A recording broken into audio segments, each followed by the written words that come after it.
Бал аралары туралы қызықты мәліметтерді білгіңіз келе ме?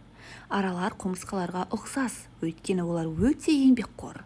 Бұл жәндіктер өздерінің ынта-жігерімен және бірлескен жұмысымен ерекшеленеді.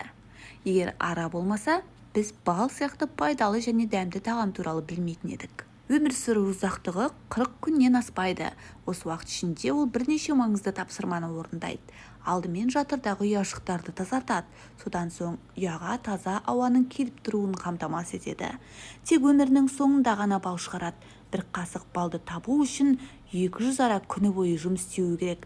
Ара өзінен 30-40 есе ауыр затты көтере алады. 1 килограмм балды шығару үшін 10 миллион гүлдің шырыны қажет. Жер бетінде араның 21 мың түрі бар. Сау адамды өлтіру үшін ара оны 500 мың рет шағуы керек екен. Ал араларға аллергиясы бар адамдарға 1 ретте жетеді. Бір ұяның аралары жылына 150 келі бал өндіре алады. Статистика бойынша араның шағуынан көз жұмған адамдардың саны жылан өлтірген адамдардың санынан көп.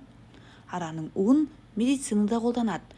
Оның көмегімен невралгия, артрит, жоғары қан қысымы және тағы басқа аурулар емделеді. Оның 5 көзі болады. Бұл жәндіктердің көздері өте нашар көреді. Олар 1,5 метрден асатын заттарды көре алмайды. Бірақ олардың иіс сезу қабілеті өте дамыған. 1 километр қашықтықтағы гүлді сезіп қояды. Бір күннің ішінде 3-4 мың гүлге қонып шығады. Арамен қоректенетін бір құс ғана бар.